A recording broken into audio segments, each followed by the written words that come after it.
किसी भी काम को करने के लिए ना एक बात कही जाती है आम भाषा में। जो आम भाषा में बातें कही जाती हैं मुहावरों के तौर पर, उसके पीछे हजारों सालों का एक सत्य होता है, यथार्थता जिसको कहते हैं। हजारों सालों का एक यथार्थ सत्य होता है, व्यवहारिक सत्य होता है। बोले भाई जो ठान लेना आदमी तो दुनिया में क्या नहीं हो सकता। अब वो उसके पीछे व्रत भी जुड़ा हुआ है, पुरुषार्थ भी जुड़ा हुआ है, श्रद्धा भी जुड़ी हुई, सब कुछ जुड़ा हुआ है कि ठान लिया कि मुझे पतला होना है तो फिर एक पागलपन, एक जुनून, ऐसी कितनी कितनी बार करना, 25, 50, 100 बार ऐसे दोनों तरफ से। ये बैठ करके थी, खड़े होके 4, बैठ के चक्की आसन, स्थित कोणासन, पाद हस्तासन, ये स्थित कोणासन। खड़े होकर के भी कोणासन था, ये बैठ करके, इसलिए इसका क्या बोला नाम, स्थित कोणासन। ऐसे ऐसे लंबे लंबे श्वासों के साथ ये भी 25 से 50 बार करना। आज आपको ज्यादा नहीं करवा रहे, खाली संकेत करके बता रहे हैं कि ये आसनों के नाम हैं और ये इन आसनों का काम है, इससे क्या परिणाम मिलता है। तो ये अभ्यास भी 25 से 50 बार। फिर कैसे करना, फिर दोनों हाथ पार्श्व भागों से ऊपर उठाते हैं, श्वास बाहर छोड़ के आगे झुक जाते हैं, माथा घुटनों से लगाते हैं। पहले 1-2 बार ऐसे धीरे धीरे करना, बाद में तीव्रता के साथ।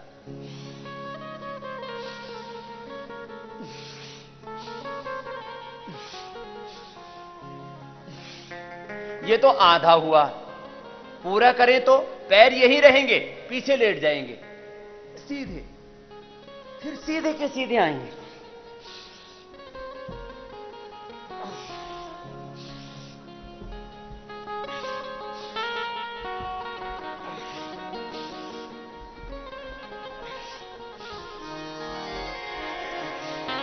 तो आपके 6 पैक तैयार हो जाएंगे पूरे। आपको 1, 2, 3 पूरा शरीर ना, जैसे कहते हैं खींच दिया पूरा, जैसा चाहते हो वैसी शेप आ जाएगी। आप जैसे चाहते हो वैसे ही अपने शरीर को आकार दे सकते हो,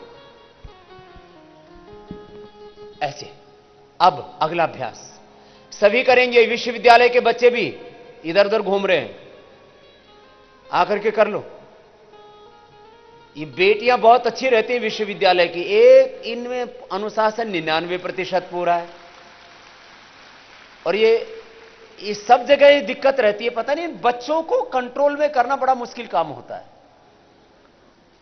इसलिए भगवान करे धरती पर बेटियों की सबसे ज्यादा इज्जत हो। क्यों? क्योंकि इन बेटों को ना, बोले बाबा जी ज्यादा हो जाएंगे तो क्या करेंगे, हमें दे देना। तो देखो आपको अब ये पहले धीरे धीरे पेट बढ़ जाता है ना, उसके हर एंगल से, मैंने कहा ना जैसे चाहो वैसे ही शरीर को आकार दे सकते हो आप। संस्कारी बेटे और बेटियां हमको देना, शुरू में थोड़ा सा ध्यान आप रखना, बाद में उनके भीतर देवत्व का जागरण, उनके भीतर की महामानव का जागरण, पुरुष से महापुरुष बनाने का, मानव से महामानव बनाने का, उनको ऋषि आचार्य बनाने का, उनको इस धरती का देवता बनाने का काम वो हम कर देंगे। ये पहले धीरे धीरे करना, फिर इसको तेजी से ऐसे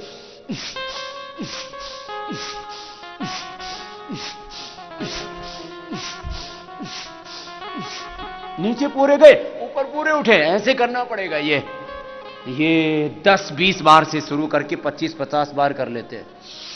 फिर ये दूसरा अभ्यास,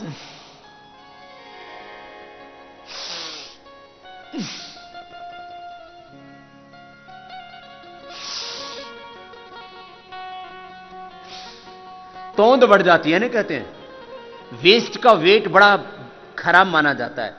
ऐसे भी पेट आगे बढ़ा हुआ हो, निकला हुआ हो, बहुत खराब लगता है, खुद को ही शर्म आती है।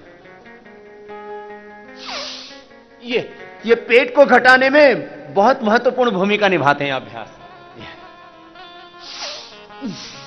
पहले धीरे धीरे करना, बाद में तेजी से करना है इसको, ऐसे जिससे जितना बन पाया ऐसे तेजी से करें। एक श्वास में एक अभ्यास, ये श्वासों का नियम है। फिर शलभासन, तो इससे छाती के नीचे और फिर नाभि के नीचे, छाती के नीचे जो वेट बढ़ा हुआ होता है उसके लिए भुजंगासन, और नाभि के नीचे किसी किसी का तो आधा आधा एक एक फीट पेट नीचे लटक जाता है, उसके लिए ये खिंच जाएगा पूरा। ऐसे घुटना सीधा, पंजा तना हुआ, आराम आराम से उठाना।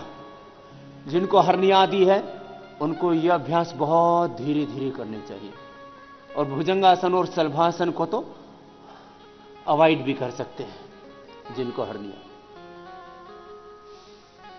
दो अभ्यास ऐसे एक एक पैर से अथवा दोनों पैरों से कर सकते हैं, जिसका जैसा सामर्थ्य हो। जवान बच्चों का वजन बढ़ जाता है तो दोनों से करने का दिक्कत है। अब सीधे लेट के एक एक पैर से अथवा दोनों पैरों से ये अर्ध हलासन, फिर पाद वृत्तासन, द्विचक्रिकासन। सीधे खड़े होकर के 4 अभ्यास, बैठ करके 3, उल्टे लेट करके 2 और सीधे लेट के 3। तो 12 अभ्यास मुख्य हैं ये मोटापा के लिए। याद कर लें इनको, ये पूरा पैकेज होगा ओबेसिटी के लिए। और अभ्यास कितनी बार करने? 1 मिनट से लेकर के 5 मिनट तक। संख्या में बोले तो 25-50 बार से शुरू करके 100 बार ऐसे। ये पहले धीरे धीरे करते हैं तो उसकी संज्ञा हो जाती है आसन। तीव्रता से करते हैं तो लोग उसको संज्ञा दे देते हैं व्यायाम। लेकिन दोनों ही जरूरी हैं, आसन भी जरूरी है मोटापा के लिए। तो धीरे धीरे कर लो तो आसन का भी लाभ मिलेगा, तेजी से कर लोगे तो व्यायाम का भी। मोटापा के लिए तो सूर्य नमस्कार कर लो, योगिक जॉगिंग कर लो, दौड़ लगा लो, और सब भी अभ्यास लाभ करते हैं। लेकिन ये ऐसे अभ्यास हमने डिजाइन किए हैं, इसको सब कर सकते हैं, सबके सब कर सकते हैं, सबके सब। सूर्य नमस्कार सब नहीं कर पाते, योगिक जॉगिंग भी सब नहीं कर पाते पूरी तरह से। फिर दाहिने पैर से बड़ा शून्य बनाना, क्लॉकवाइज एंटी क्लॉकवाइज, ऐसे 10-10 बार ऐसे घुमाते हैं, ऐसे क्लॉकवाइज एंटी क्लॉकवाइज। आज आपको खाली संकेत भर कर रहे हैं, प्रैक्टिस करने के लिए तो फिर थोड़ा सा ज्यादा समय अपेक्षित रहता है। जिनको आवश्यकता है वो ज्यादा कर ले। बाकी अच्छा, इनसे स्ट्रक्चरल बैलेंस भी बहुत अच्छा हो जाता है, ये बहुत जरूरी होता है। दैहिक संतुलन, बॉडी माइंड एंड सोल तीनों के लिए है ना योग। शरीर, इंद्रियों, मन का, आत्मा का संतुलन। आत्मा की 2 स्थितियां हैं, एक सशरीर आत्मा, और एक ऐसी भी स्थिति आ जाती है जब शरीर, इंद्रियों और मन का बंधन कट जाता है तो आत्मा ज्ञान मात्र रह जाता है। उसी को निर्वाण या मोक्ष कहते हैं। और जीते जी भी, देह में रहते हुए भी देह के विकारी भाव से पृथक रहना, ये विदेह की जीवन मुक्त की अवस्था है।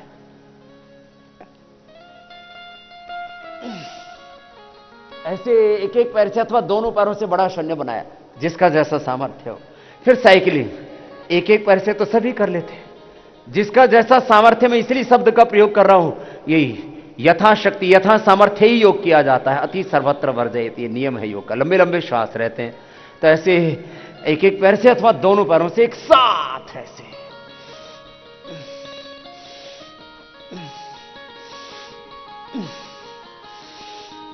आहार पर नियंत्रण, वाणी व्यवहार पर नियंत्रण। एक कण भी गलत आहार का हमारे तन में, एक क्षण भी गलत विचार हमारे मन में नहीं आना चाहिए। ये बार बार इसका ध्यान रखना चाहिए। तो ये 12 अभ्यास मोटापा के लिए। फिर बॉडी को रिलैक्स करने के लिए क्या करना? बॉडी को रिलैक्स करने के लिए मरकट आसन।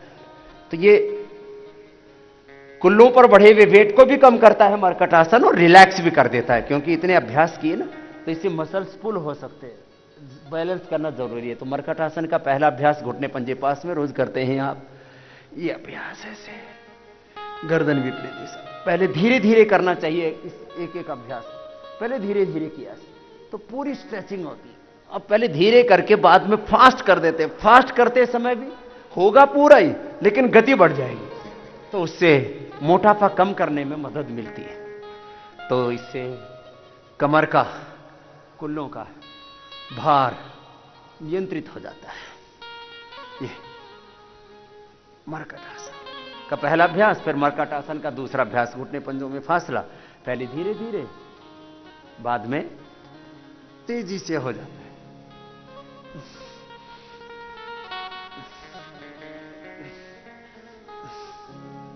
मर्कटासन का तीसरा अभ्यास भी पहले धीरे से कीजिए, तो उससे स्ट्रक्चरल बैलेंस बहुत अच्छा होता है, कमर का बैलेंस भी अच्छा हो जाता है।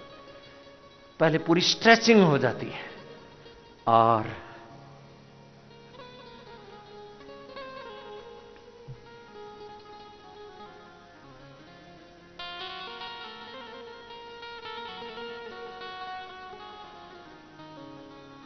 पहले धीरे से फिर तेजी से कर सकते हैं। तीनों अभ्यास, मर्कटासन के तीनों के तीन अभ्यास।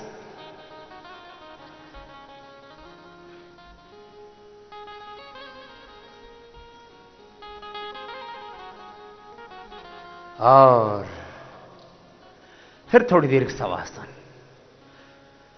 आज ज्यादा शवासन नहीं करेंगे, अंत में शवासन करना ही चाहिए थोड़ा सा।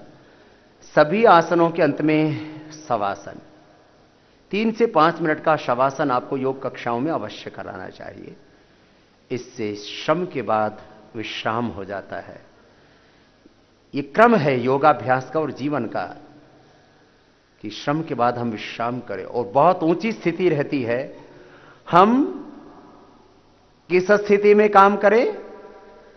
विश्राम में रह करके श्रम करें, अकर्ता होकर के कर्म करें, भीतर से पूर्ण शांत होकर के, बाहर से हम पूर्ण क्रियाशील रहें। यह है योग की आदर्श स्थिति।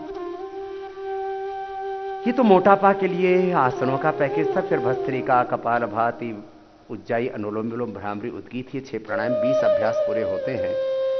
14 अभ्यास विश्राम सहित हो गए।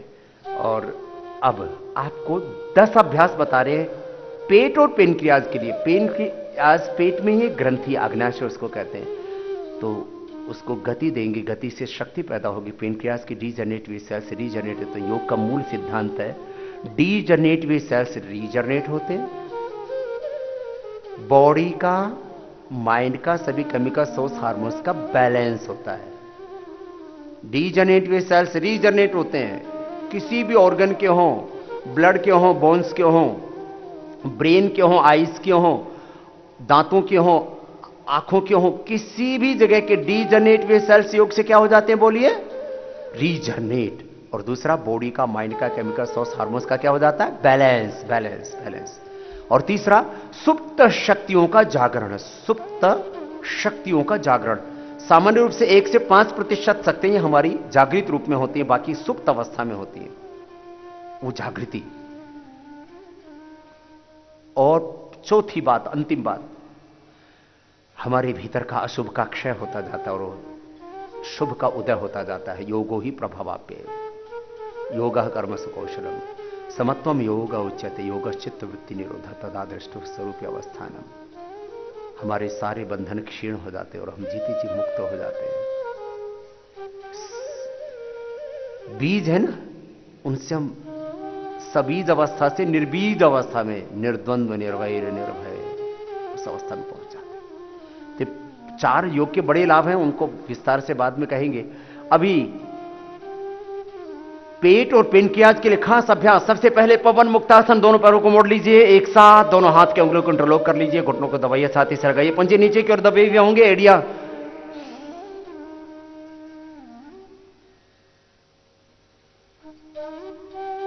जंघाओं के साथ टच करती हुई, छोटी हुई एड़िया।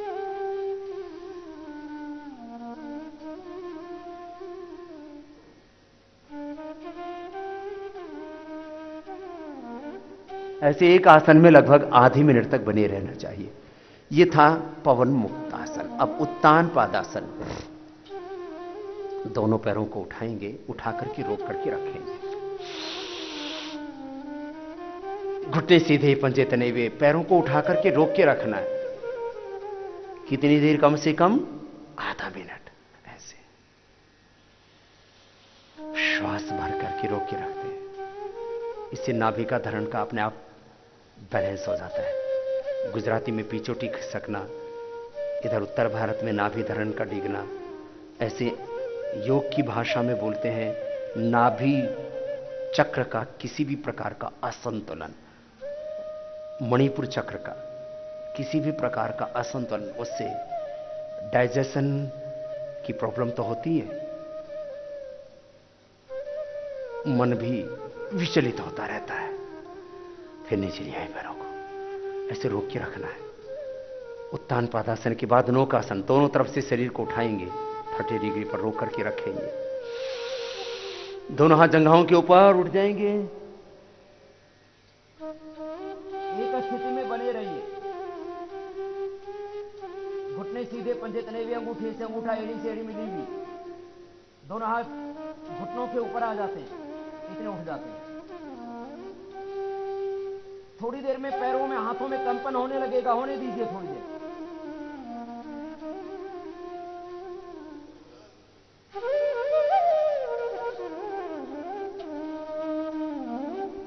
नीचे आ जाइए, थोड़ी देर में थक जाते हैं।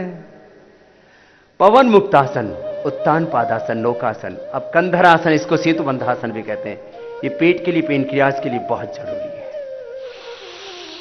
बीच से उठा देंगे।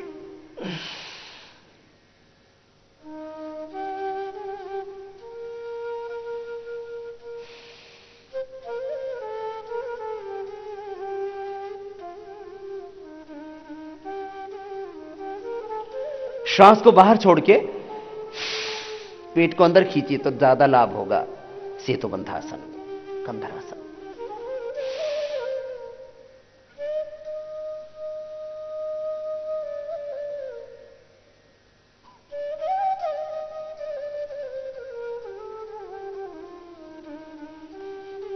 फिर नीचे लौटा दें।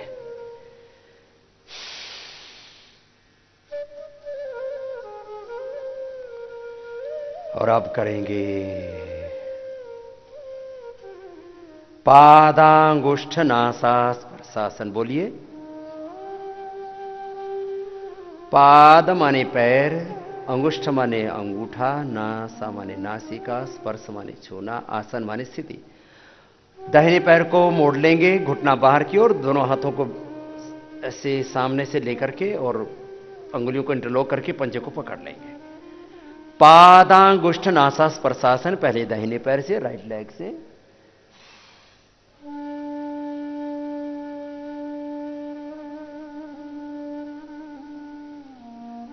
पैर को खींच करके और नासिका से लगा के रखेंगे। एक आसन को लगभग आधा मिनट तक ऐसे करना।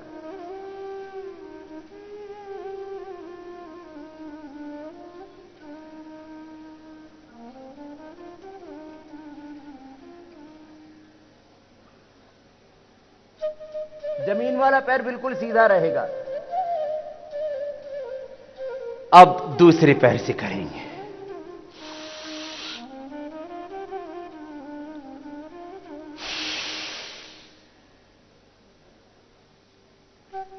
घुटना सीधा, पंजा तना हुआ।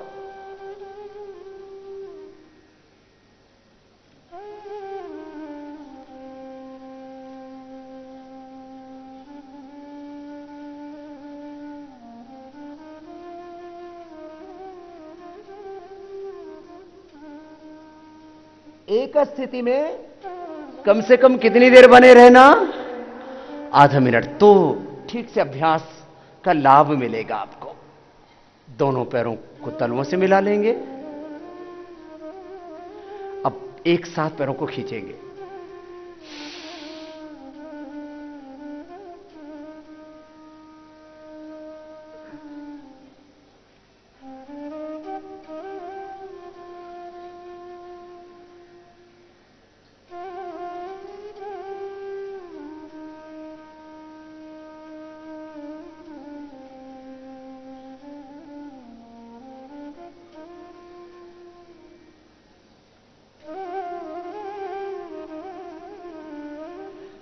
फिर पैरों को सीधा कर देते हैं और अब बाएं करवट लेते हुए बैठ जाइए।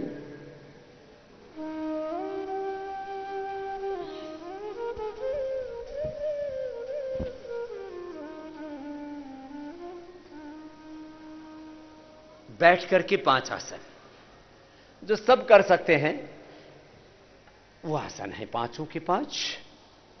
अंगूठा अंदर, अंगुलियां ऊपर, मुट्ठियां बंद, नाभि के दोनों ओर मुट्ठियां लगा लेते हैं, श्वास बाहर छोड़ के आगे झुक जाते हैं।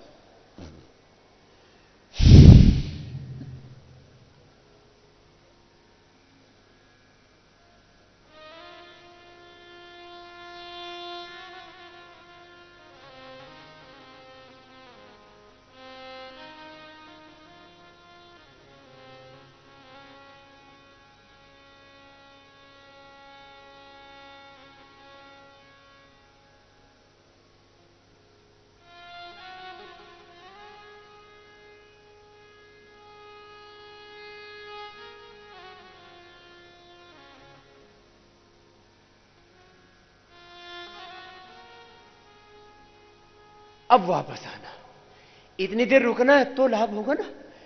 Liver, spleen, intestine, pancreas, uterus, ovary, prostate, stomach, gall bladder, पूरे पाचन तंत्र को इससे गति और शक्ति मिलती है। बाएं नीचे ऊपर, एक एक बार करवा दे रहे हैं।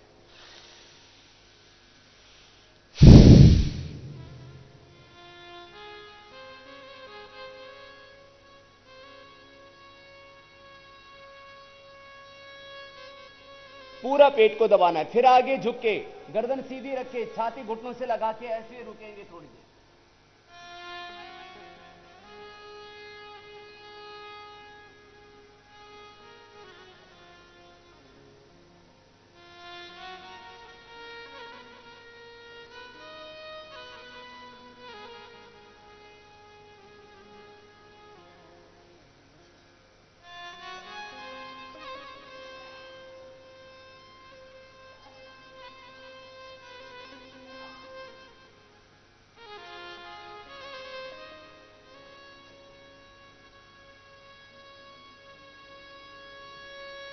फिर वापस आए। जब रुकेंगे ना तब पूरा लाभ होगा, तुरंत वापस आने से सामान्य लाभ होगा। मंडूकासन पेट और पेनक्रियाज के लिए, माने डायबिटीज के लिए कपालभाति और मंडूकासन कर लें तो ही पर्याप्त लाभ हो जाता है। डायबिटीज के कॉम्प्लिकेशंस को दूर करने के लिए फिर अनुलोम विलोम और कुछ दूसरे अभ्यास भी अपेक्षित होते हैं। दोनों हाथ घुटनों पर, मंडूकासन के 2 अभ्यास किए। अब शशक आसन, श्वास अंदर, हाथ ऊपर, अंगूठा पास में, हाथ पास में, श्वास बाहर छोड़ के आगे झुकेंगे, हथेलियों को माथा जमीन पर, थोड़ी देर रुकेंगे।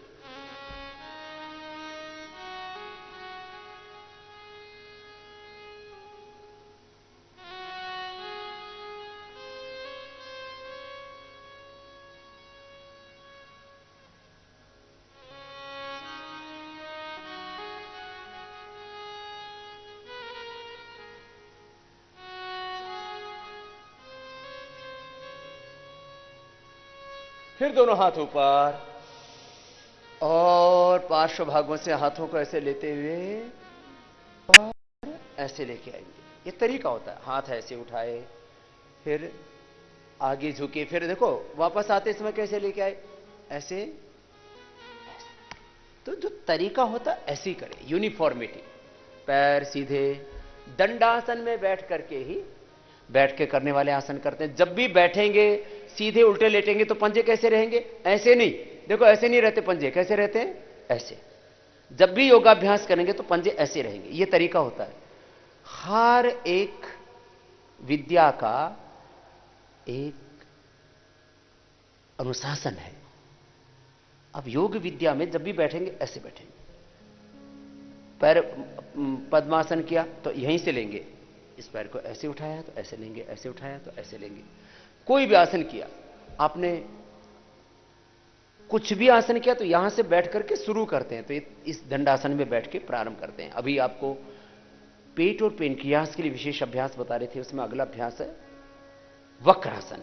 अर्ध मत्स्येंद्रासन सब नहीं कर पाते, इसलिए हमने ये मध्यम मार्ग चुना रहे, इसको सब कर पाते हैं। दाहिने पैर को मोड़ के बाएं पैर की जंघा के पास रखा, घुटने और बाएं जंघा के बराबर, ऐसे पैरेलल। अब बाएं हाथ से दाहिने पैर को क्रॉस करते हुए बाएं पैर के घुटने को ही ऐसे पकड़ लेते हैं और थोड़ी देर रुकते हैं इस स्थिति में। श्वास बाहर छोड़ करके और फिर घूमेंगे तो पूरा घूम पाएंगे, श्वास अंदर भरा हुआ होगा तो घूम नहीं पाएंगे।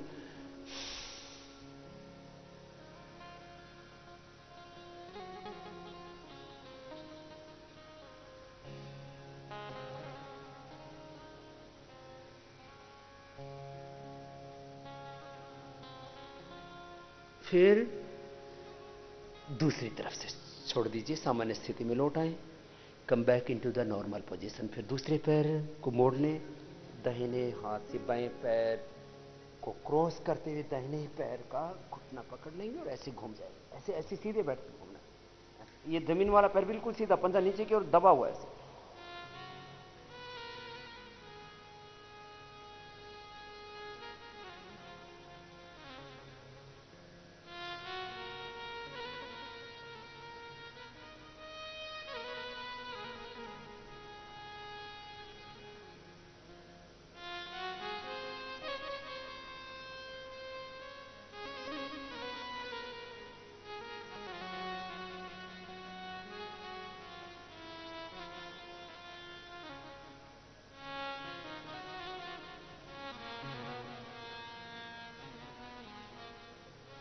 छोड़ दीजिए, सामान्य स्थिति में लौट आइए।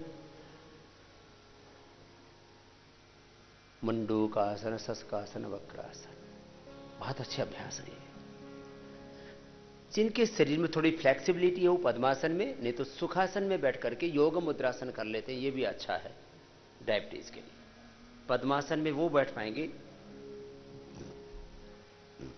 जिनके पैर हल्के हैं, घुटनों में दर्द आदि नहीं है, बाएं हाथ नीचे दाएं हाथ उसके ऊपर, योग मुद्रासन।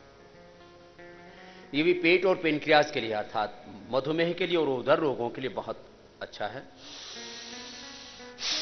श्वास बाहर छोड़ के थोड़ी जमीन पर टिकाएंगे और नीचे रुकेंगे थोड़ी देर, पूरा पेट अंदर दब जाएगा।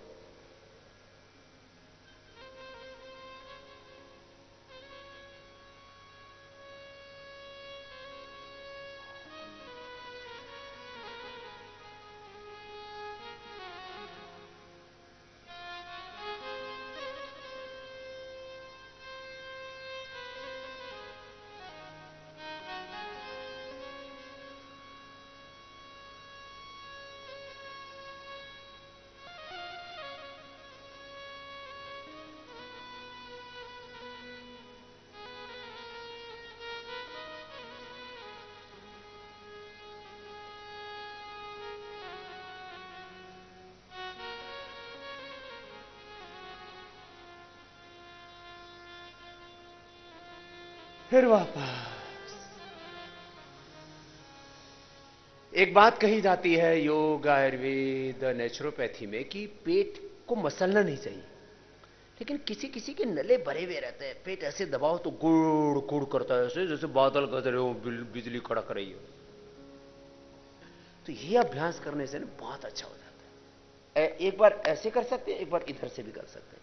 श्वास को बाहर छोड़ के पेट को पूरा अंदर दबाया करें और फिर देखो अंदर आपको पता लगेगा कि इससे क्या क्या लाभ हो रहा है। करते समय एक्सपीरियंस होगा आपको।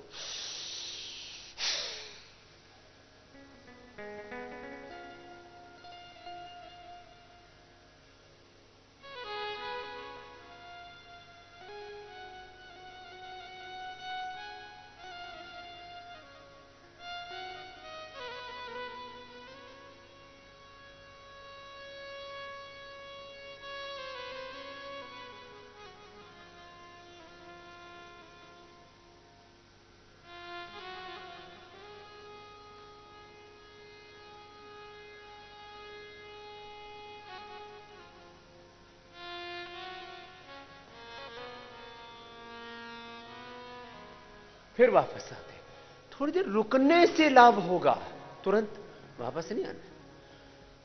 फिर पैर सीधे। डायबिटीज के कॉम्प्लिकेशंस में बहुत तरह के कॉम्प्लिकेशंस होते हैं, रेटिनोपैथी, नेफ्रोपैथी, न्यूरोपैथी और एक फ्रोजन सोल्डर, फिर गैंग्रीन और जनरल वीकनेस आदि तो आती है डायबिटीज में। तो डायबिटीज के कॉम्प्लिकेशंस, बीपी के कॉम्प्लिकेशंस, थायराइड के कॉम्प्लिकेशंस, बीमारियां और बीमारियों के कारण से शरीर में जो दुष्प्रभाव होते हैं उन सबका समाधान योग, आयुर्वेद और प्राकृतिक चिकित्सा में है। बाएं पैर मोड़ लेंगे, दाहिना उसके ऊपर रखेंगे, गोमुखासन। ये भी डायबिटीज की कॉम्प्लिकेशंस के लिए, खास करके फ्रोजन शोल्डर के लिए, ये हाइड्रोसिल के लिए गोमुखासन, गरुड़ासन बच्चों को हो जाता है हाइड्रोसिल, ये मेल्स को होता है। बायां पैर नीचे, दाहिना ऊपर, दो पैर ऊपर, वही हाथ ऊपर, दूसरा हाथ पीछे से लिया। ये अभ्यास नहीं करते हैं ना तो अक्सर लोगों के कंधे जाम हो जाते हैं वक्त के साथ साथ।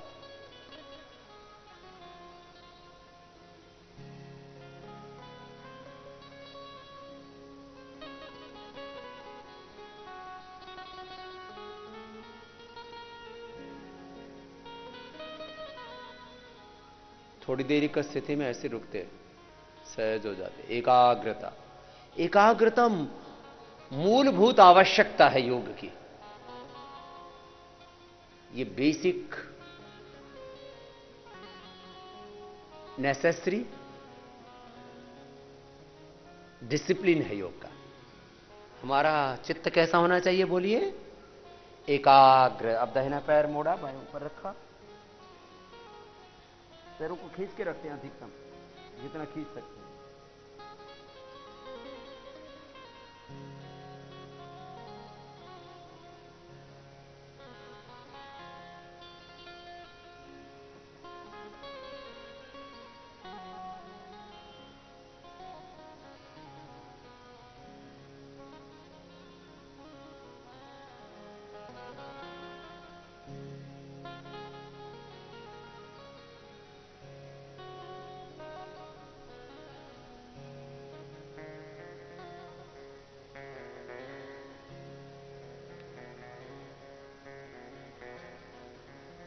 पैर सीधे। आज रोगानुसार योग के क्रम में आपको मोटापा के लिए, फिर पेट और मधुमेह के लिए अभ्यास बताए। मेरुदंड के लिए भी बहुत उपयुक्त होते हैं अभ्यास, और बॉडी के बैलेंस के लिए, स्ट्रक्चरल बैलेंस के लिए भी बहुत जरूरी होते हैं आसन और व्यायाम। इस क्रम को हम इसी तरह से आगे बढ़ाते रहेंगे। अंत में आज मैं एक आह्वान कर रहा था कि हमें दोबारा इसे इस भारत को ऋषियों का देश बनाना है, और फिर से गौतम, कणाद, जैमिनी, पाणिनि, पतंजलि, स्वामी विवेकानंद और महर्षि दयानंद जैसे महापुरुषों को फिर से हम देख सके अपनी आंखों से। ऐसे विद्वान आचार्य भी तैयार करने हैं हमें हर क्षेत्र में। मैंने कहा कि योगी व्यक्ति नेतृत्व करे इस देश का और दुनिया का, ऐसा हमें राष्ट्र और ऐसा विश्व बनाना है। लेकिन उसके लिए पहल खुद करनी पड़ेगी। मेरे घर की बेटियां, मेरे घर के बेटे, मेरी संतानें, वो इस राष्ट्र को ऋषियों का राष्ट्र बनाने के लिए आगे आए। इसलिए मैंने आपसे कहा था, हमने पतंजलि योग पीठ की सेवा में, यद्यपि योग तो मूल में है ही, लेकिन अपने जो विश्वव्यापी सेवाएं हैं उसमें हमने सर्वोच्च स्थान पर रखा है शिक्षा को। जब ये भारत ज्ञान के क्षेत्र में सर्वोपरि था, तब ये भारत विश्व गुरु था। अपने ज्ञान से और अपने गुरुओं के कारण से भारत ही विश्व गुरु। तो इस भारत को हमें जगत गुरु, विश्व गुरु बनाना है, तो गुरु तो तैयार करने पड़ेंगे, और वो गुरु तैयार करने का काम पतंजलि योग पीठ कर रहा है। और मैं इस बात के लिए आपको आश्वस्त करता हूं, ये मेरी प्रतिज्ञा है, ये मेरा आश्वासन है, ये मेरा संकल्प है कि आप अपनी संतानों को हमें दीजिए, और उनको विद्वान और विदुषी बनाने का काम ये हमारा है। हम आपको विद्वान और विदुषी बना के, आचार्य बना करके, उनको ऋषिमुनियों की तरह तैयार करके इस देश को समर्पित करेंगे। उससे आपके कुल वंश का यश बढ़ेगा, इस राष्ट्र का गौरव बढ़ेगा। इस कार्य के लिए आपको बहुत बड़ी भूमिका निभानी है। और यद्यपि 500 संगठनों को, पतंजलि योग समिति, महिला पतंजलि योग समिति, युवा भारत, भारत स्वाभिमान और पतंजलि किसान सेवा समिति के सभी भाइयों को इसमें कार्य करना है, लेकिन इसमें बहनों की भूमिका बहुत बड़ी है। आप इस भूमिका को निभाएंगे। तालियों के साथ एक भजन गाते हैं, भगवान आर्यों को ऐसी लगन लगा दे, वैदिक धर्म की खातिर, देश और धर्म की खातिर जीना ही नहीं सिखाते, ऐसा भारत बनाना है। भगवान आर्यों को ऐसी लगन लगा दे, भगवान आर्यों को ऐसी लगन लगा दे, वैदिक धर्म की खातिर, हाँ देश और धर्म की खातिर, मिटना इन्हें सिखा दे। भगवान आर्यों को ऐसी लगन लगा दे, भगवान आर्यों को।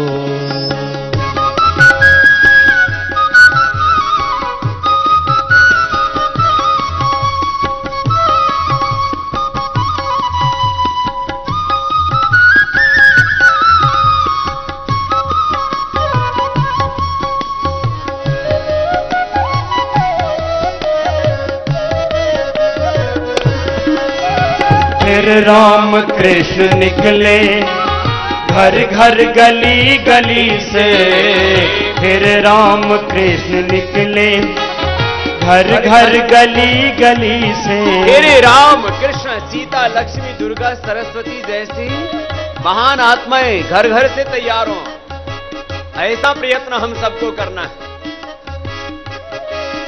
ओ फिर राम कृष्ण निकले घर घर गली गली से, अर्जुन व कर्ण जैसे योधारण स्थली से, अर्जुन व कर्ण जैसे योधारण स्थली से। भीष्म से ब्रह्मचारी और भीम महाबली से, गौतम कनाद जैमिनी और ऋषिवर पतंजलि से, ऋषिवर पतंजलि से। फिर से कोई दयानंद, हाँ फिर से कोई दयानंद जैसा ऋषि दिखा दे। फिर से कोई दयानंद जैसा ऋषि दिखा दे, भगवान आर्यों को लगन लगा दे, वैदिक धर्म की खातिर मिटना इन्हें सिखा दे। भगवान आर्यों को ऐसे लगन लगा दे, वैदिक धर्म की खातिर मिटना इन्हें सिखा दे। भगवान आर्यों को, भगवान आर्यों को ऐसी लगन लगा दे। बोलिए भारत माता की जय, भारत माता की जय। वंदे मातरम, वंदे मातरम। सत्य सनातन वैदिक धर्म की जय।